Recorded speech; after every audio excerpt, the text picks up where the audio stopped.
Okay. Let's see. Just for reference, let me say that it's December 29th, 1977, and it's 7:25.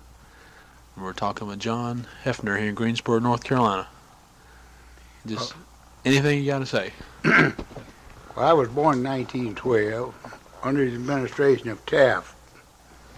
I later moved to a little town near Charlotte called Davidson, North Carolina, Davidson College. The first president I remember seeing was Woodrow Wilson, who attended Davidson College. He later came back to Davidson and gave a lecture. I was a small boy, but I remember very well this lecture that he gave. Later, World War I came along under Woodrow Wilson's administration and lasted 4 years. After that, I remember very well Harding, as president, was elected next election, served part of his term when Calvin Coolidge later filled in, and after his death served the rest of his time. Then later, I remember very well the Al Smith and Hoover election, which Hoover was elected over Al Smith. Hoover was a wonderful food administrator during World War I, but after elected as president, it seemed he had a very hard time going along with Congress and Senate in Washington. Neither one would agree on anything, it seemed. And then a depression came, which was rough on everyone. Yeah, that's what I want to ask you about. How were things during the Depression? I mean, what are some things that stand out? Well, things were terrible during the Depression. No work, and a lot of hitchhiking, a lot of hoboing, and road camps set up and things of that sort. And people had a time getting food and clothes during his 4 years. Then I remember very well when Roosevelt was elected and took office. After he took office, I remember they paid off some in scripts for a short while till he got everything set up. The banks was closed for a few days, but they later opened under federal security.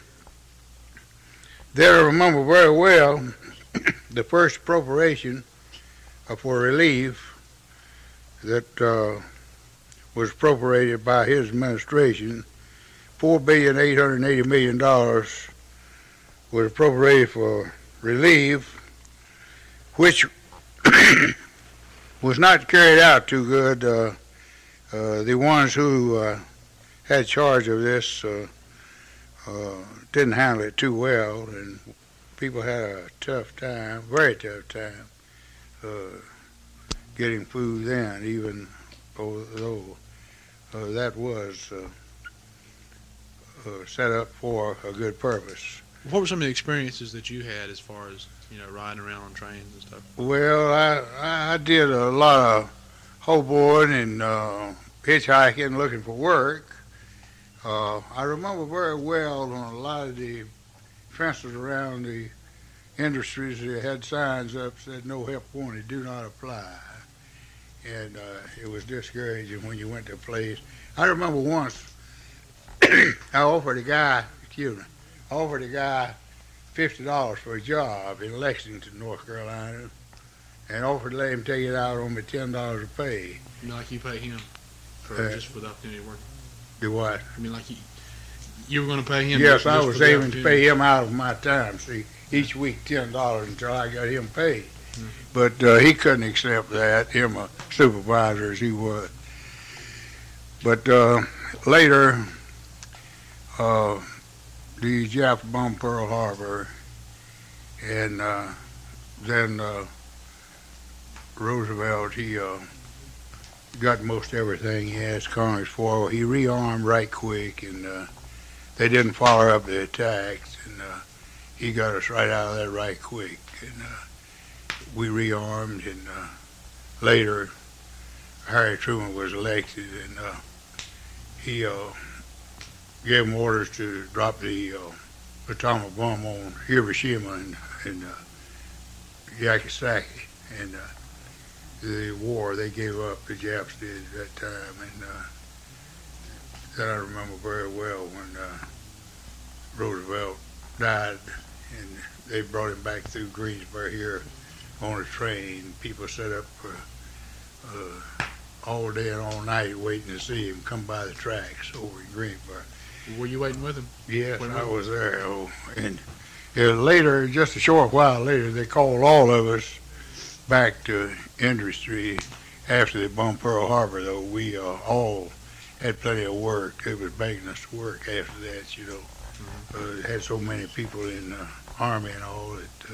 What kind of money did you make back then? Well, money was tight. You average about $14 to $17 a week back in them days. Was that pretty good?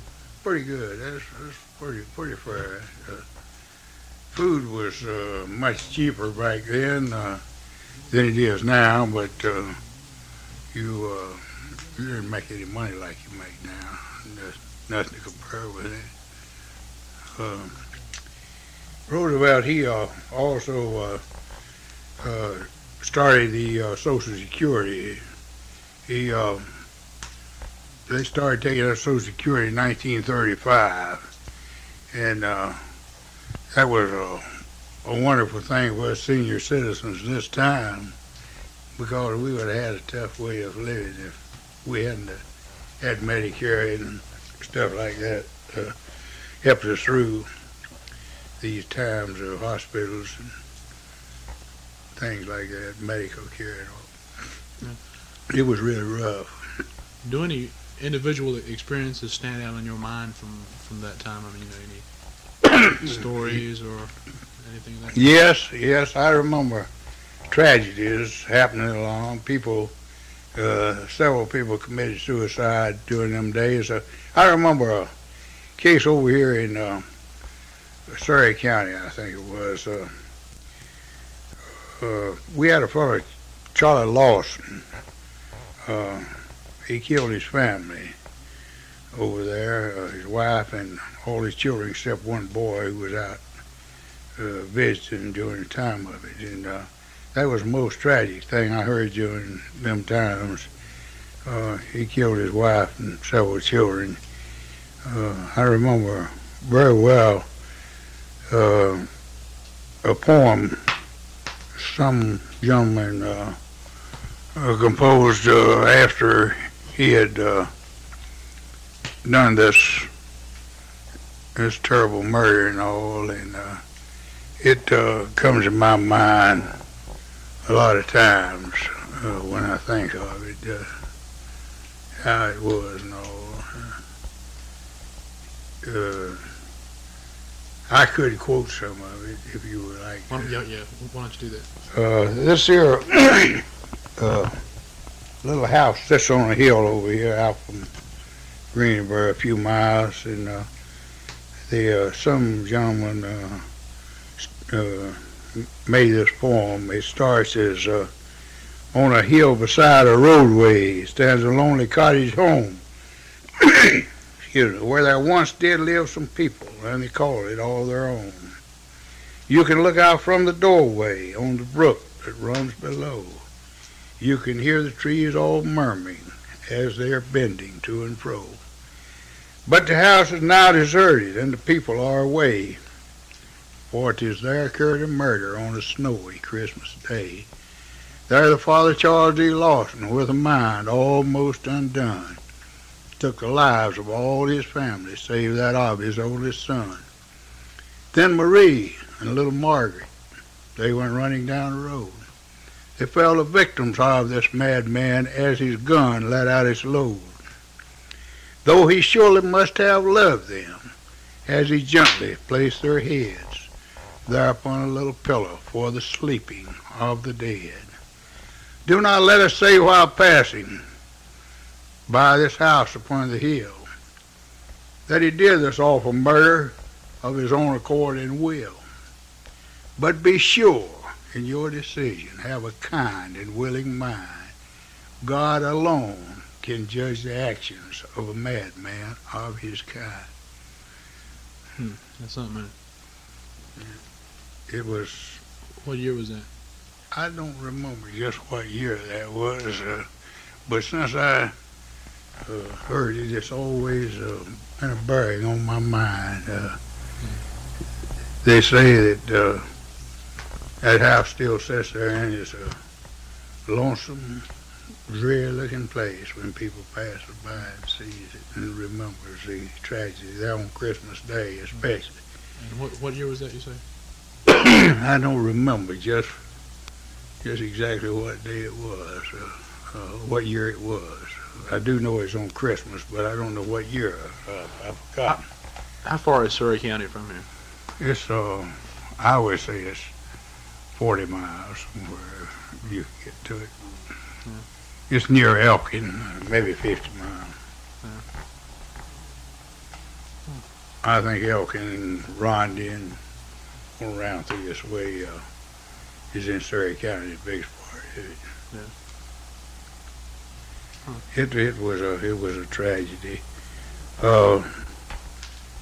But going back, the worst part of my life was when I was raising 3 children and had to work on WPA a long time, and we only drew about $17 if we worked every 2 weeks. And you try to raise 3 children, you and your wife eat off of $17 in 2 weeks. If you got all of it, why it was rough. I had to carry wood and everything to come out, to keep them warm. I couldn't buy any wood or any coal or anything like that. We just had to make it the best way we could. What does WPA stand for? Works Progress Administration. It started out, I remember the first relief work for public. It was ERA, Emergency Relief Administration, and then it come out, they changed it to PWA. It was called PWA a long time, Project Works Administration, and then later they changed it to WPA, which was Works Progress Administration. They used a lot of social workers and things at that time to distribute this, but a lot of it went in bad channels. Like if a man had a bunch of teams out here working on a job, some timekeepers would mark him up 8 teams when he only had 4, and if he had trucks and 6 or 8 trucks, well, they'd mark up 10 or 12 and pad the payrolls that way, and get a cut themselves out of it. And the poor fellow, he didn't stand in like he ought to with that relief money. He got very little that was appropriated for him. It was put out for a good cause, but it didn't really reach work. the right channels. So it didn't really work that high. Didn't really work. It just saved a lot of people, I guess, from starving, but that's about all. Just about. What kind of jobs that you had in what was it, Cleveland? Oh, yeah, in somewhere Cleveland. like that. I left here when the World War II was going on, and went up to out from Cleveland, 60 miles on Lake Erie at the shell plant. Loaded bombs and shells for the government there for some 2 years, I guess. And, Was that during World War II? yeah, that was in World War II. Yeah. I loaded the 500-pound, 1,000, 2,000-pound blockbusters, and then we had 8-inch, 10-inch armored Pearson, the 75, the 155, 125, and all. We loaded each of these, and we had a lot of explosives up there. Igloos 22 miles under the ground. We're not supposed to talk too much on that end of it. I don't suppose even yet. We're supposed to be like the three little monkeys, which we were at that time. Know nothing, see nothing, and hear nothing. We had to be real quiet about the way we talked, and we still do in some fields of that work yet. We wouldn't be allowed to tell too many things. You were saying something about the X-ray equipment they used or something. Oh yeah, we X-rayed all the shells, like the 155 millimeter shells. We had a X-ray room. We looked through these shells, and if there's an air pocket in it, it had to be taken back and drilled out, steamed out, and reloaded. They didn't allow an air pocket to go through if it knew anything about it, because it would backfire on the gun crew and mess them up. And it was a peculiar type of work. You had to be right on your P's and Q's. And yeah. What did all that radiation out of those X-ray machines do to the people who were working on them? Yeah, well, I saw them with their hair half red and half black and half blonde and half red, and just different colors. And after you stayed with it for some time, your hair would turn two colors, or your skin would look yellow. But just stay that way permanently? I couldn't say whether it always did or not, but I have an idea it would, because there's a lot of radiation from that heavy X-ray equipment. I mean, did the people ever quit or anything? Yes, they quit a lot, but you was restricted to your job at that time during the war. You know, they had us all restricted to our jobs. We couldn't just say we'll quit. If you did, if you was in class of the Army, why, you would go to the Army if you quit a job like that, because you were counted as a frontline fighter, you know. It's like you'd be drafted if you weren't yeah, doing same thing. You took all orders under the Navy.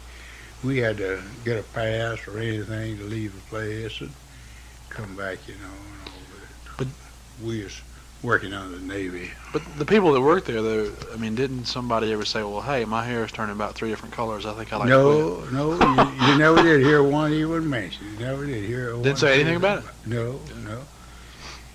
We had a lot of equipment up there and everything, but and a lot of people working, 17,000 worked there, but it was the largest shell plant in the world. Atlas Shell Plant was at that time. I suppose still is. But you never heard a man complaining about his hair turning red or anything, or he just went on and took it as it come. Would anybody ever die while they were doing that job? I never heard of it. I never heard of it. We were all happy. We was restricted to news, movies and all like that. You know, we just see a war picture mostly. Has restricted all that and tell what was doing. You know, we didn't see any real movies out on the place like you would out in town or anywhere like that. Yeah. So you just had to stay there. You couldn't go away. You had to stay there. You had barracks set up just like Army, you know. You was taken well care of. They fed you good and everything. You had nice commissary and good bus service and all that free. It was really nice as far as convenience. We enjoyed it very well. No, the other day you were saying something to me about was a house that you had in Randolph County or something. You know, the one that the water was fouled up or something. Yeah, I bought a house after I come back here and down in Randolph County. I built one down there, but I had a nice little home down there, but I couldn't get any water. I could, dug one well 12 foot and had to quit and rock. Then I went back and had one drilled and never could use the water. So I just sold and come back to Greensboro. I liked it up here. Uh, from the time Taft was there until till the time Carter went in, I started off with Taft and then Wilson, then Harding, then Coolidge, and then I went on to Hoover, and from Hoover on to Roosevelt, from Roosevelt on to Truman. Truman went on from Truman then to Eisenhower, from Eisenhower to Nixon, Nixon to Johnson, from Johnson to Kennedy. I'm from Kennedy to Johnson. I meant to say Kennedy. Then from Kennedy to Johnson. Then from Johnson to Johnson to Nixon. Then from Nixon to no Ford. Then from Ford to Carter. I used to name them all, but I'm getting a little old now. I can't remember just like I used to. You know, if you live the whole time out from Taft till now, you've lived through a good many presidents, and the Lord's been pretty good to you, let you live through that many administrations and still be knocking, you know. Could you tell me something? I've never asked you this before, but how did you and Mama get together? Well, we met in a textile industry. What, here? Yes, here in Greensboro. Yeah. Then she later left here and went to Kernersville. And I later left here and went over there and took a job over there. Then we later, in 1940, I was single 4 years. I believe it was after me and my first wife separated, and then her and I got married in 1948. And since then we've been living in Randolph and Guilford and Forsyth, the three counties. We've got along mighty well. We've raised my three children. Got them got two of them in college. And then we helped some of our other grandchildren, keeping them a few times. And we've been mighty happy with the way everything come out, really.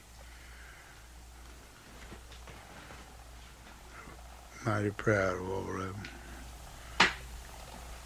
What was the first car you ever had?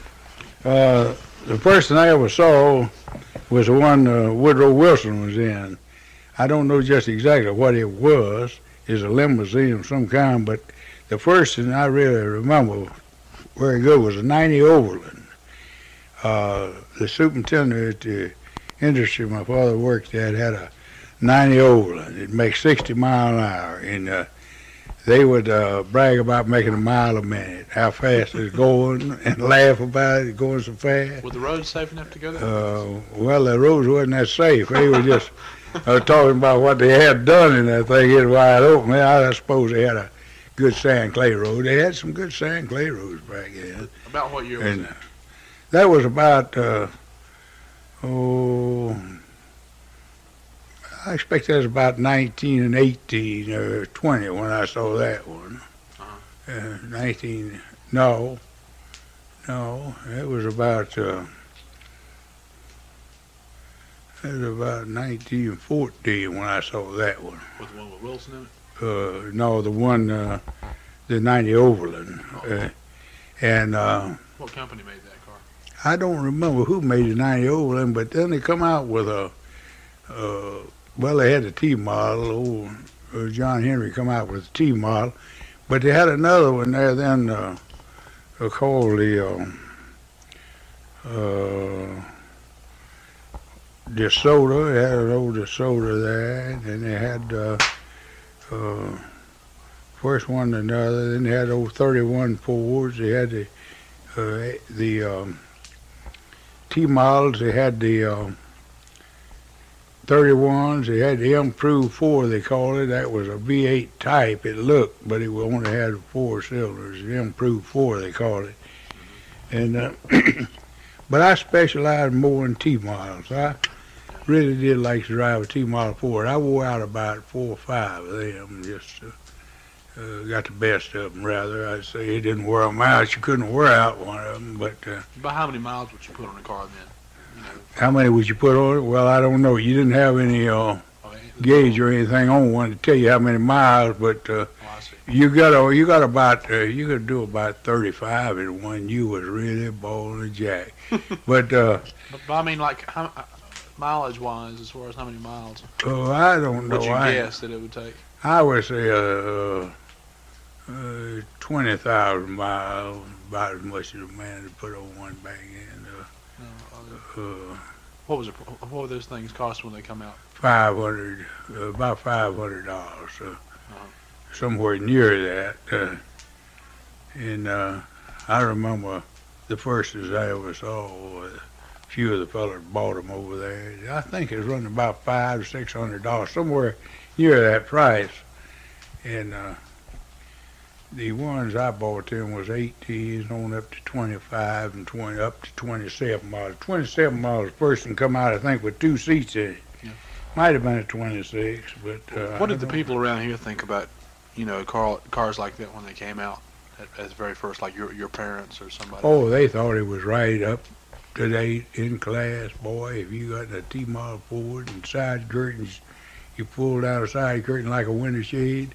Mm-hmm. And wind whipping in there at about 30 miles an hour, you up in them mountains. Oh, you was in class. You snowing in there. Didn't people at first kind of think they wouldn't last, or? Well, when they first come out, they didn't look like it would. That first T model, big wheels and all, it looked like a buggy, Yeah. They didn't think it'd be much to them, but he kept improving them. See. Just like he still improved them, and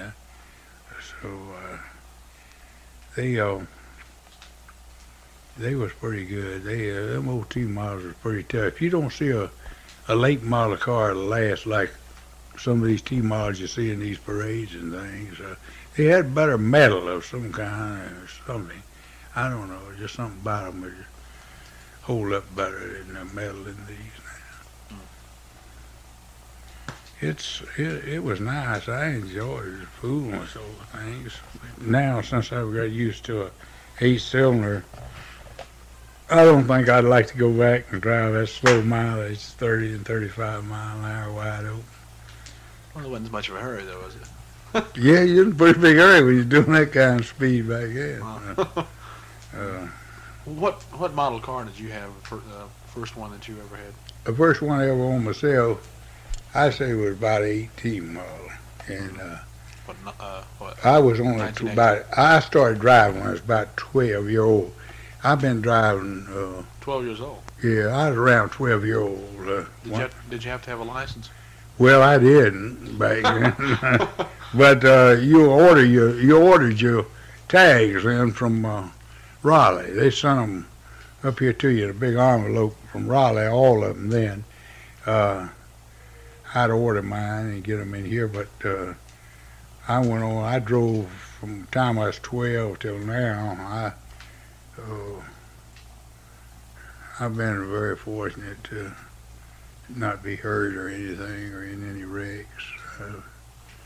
Never had a wreck yet I had to report. And it's a whole lot of luck. The good Lord has been with me in a lot of ways. And I enjoy getting out and riding yet, but it's getting awful dangerous. So many people drinking and everything. you hear so many people talk about how cigarettes are killing people, and you don't ever hear them say anything about whiskey. And I see them resting around here driving drunk, wrecks, and killing people, and you don't hear anything said much about it over television, anything but them cigarettes. They just ride them all the time. I don't know. Why is that? I don't know why that is. I've often wondered why. I suppose the government gets such a big federal tax out of them that they just, out of the whiskey, they just don't want to say much about it. It looks to me like you get that much out of cigarettes, so it means they are sold. I don't know why they talk so much about cigarettes and don't ever say anything about the whiskey. I know a lot of people have been killed over that. Have you ever known any folks in this area who didn't pay any tax on their whiskey? Yes, quite a few. Quite a few. It's, a lot of them drinking this stump water around here yet. I see some of it every once in a while. In fact, father told me last night, I was talking to him over the telephone. So the guy tried to give him 2 gallons of white liquor during the Christmas holiday, so he didn't accept it. But I saw several half a gallons of it. Right. He was getting with the Christmas spirit, man. Yeah, they called it the Christmas spirit. I didn't. I think there's a lot of ways you could serve a Lord's birthday better than to get out with half a gallon of white liquor and have a record something. That New Year's, I read millions of people who don't. Yeah, they think it's celebrating, but they just acting a monkey. The way I figure it. There's probably thousands of people that can't even recall. Yes, I suppose being sober on New Year's. Yeah, I suppose they are. I just can't understand why they always harping on cigarettes and don't say anything about it. I think alcohol is doing more damage. I've never saw them build a place for cigarette fiends to go to like I have the alcoholics. And you go down to Count Butter, you got an alcoholic center there, and you go to many other places, and you got large alcoholic centers, and you don't see any cigarette centers there. So I just don't, it just don't make sense to me. I don't know. There's a lot of things I don't understand. Never will. But I think there's a lot more of that alcohol. What are some things that you think have really changed in America? I don't know, since say you were a young man or 30s or whatever. Because I'm sure a lot of things have changed. Well, I'll tell you the truth again. Now this is true, from the depths of my heart. They've caught so many ways and so many crooks up there, like the Watergate, and then a lot of other ones. The other side. I don't know how you would change it about that up there. And it seems like everything they do up there, one or two classes of them, they do it to cause confusion more or less and help the situation. I don't know. I just can't figure out. Now, I remember one administration here when everybody seemed to be happy. No war, 8 years of good, peaceable living. Everybody seemed to be happy during Eisenhower's administration. But I just can't figure out some other things. Why all of them can't be like that. It's just one of them things, I reckon. It's a fulfillment of the Bible, for one thing. The Bible says it's going to be, it's going to be. We got to just admit that. And perhaps things were happening during the Eisenhower administration that just weren't evident yet. Well, it could have been that way too. We don't know. Uh, I'll tell you what's going to bring this country out of the bad worse than anything else. What's that? When more people go to accepting Jesus Christ. Now, the Lord says if a nation will mend their wicked ways and stop them and all, He'll look down on them and bless them. And this country got wicked, boy. This country's in bad shape. As an old colored fellow said, we're living in a time it ain't funny. He told me this week. We was talking, but people has got to go to serving God more in this country, or something's going to happen. That's the way I look at it. I got it figured out. Jesus Christ is coming back here. His second coming soon. If people, well, I believe He's coming back anyhow soon, but I don't think times are going to get too much better. They keep saying peace in the Middle East, peace in the Middle East, and talking peace every day. The Bible says when they talk peace, yeah, it sounds familiar. All over the country like it's doing now, sudden destruction cometh upon them. And I don't know. I don't believe it's going to get any better if people go serving God better than what they're doing today. I'm telling you the truth from the bottom of my heart. Do you think there is a lot more stealing and killing and all that going on than say was 50 years ago? Yes, I believe there are. At least here. Yes, I believe there's some more killing. I've lived a long time here in Greensboro, off and on, since 1918, off and on, in and out. And when I come here, it's to Greensboro, there's 16,500 population. Of course, there's a lot more than that now, you know. I don't know just what the population is here now, but it's over 200,000.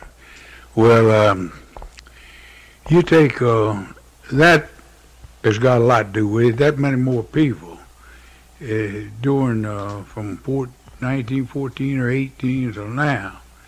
But you take you can pick up a paper or hear over television here any night where it's been 2 or 3 killed in Greensboro in the last day or two. Girls stabbed too this past week, you know. In Winston, 4 or 5. And out in California, about 17 stabbed girls. Well, people's mean when they do that. They get mean. You know, Sodom and Gomorrah got so bad that God turned that city upside down. Told a lot of them to get out. His wife is not to look back. The way things are going now, do you think they ever really can change or ever really will? I don't know. Something could happen. God could cause something to happen here that would shake the people up like He did when the tornado come through here in 1937. In 1936 or 37, that tornado come through here, and people was, they was going to change and do this. You could hear them talking. You're going to live a better life and all that. And 6 months after, they forgot it. How soon they forgot. Yeah, that's right. I have a wonderful little great-grandson, Eric Carter.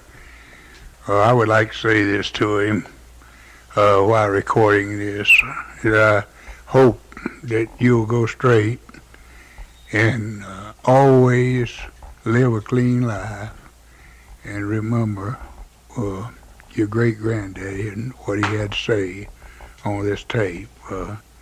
You're such a wonderful child, and I think so much of you. I sure hope and trust and pray that you'll go straight and live a clean life.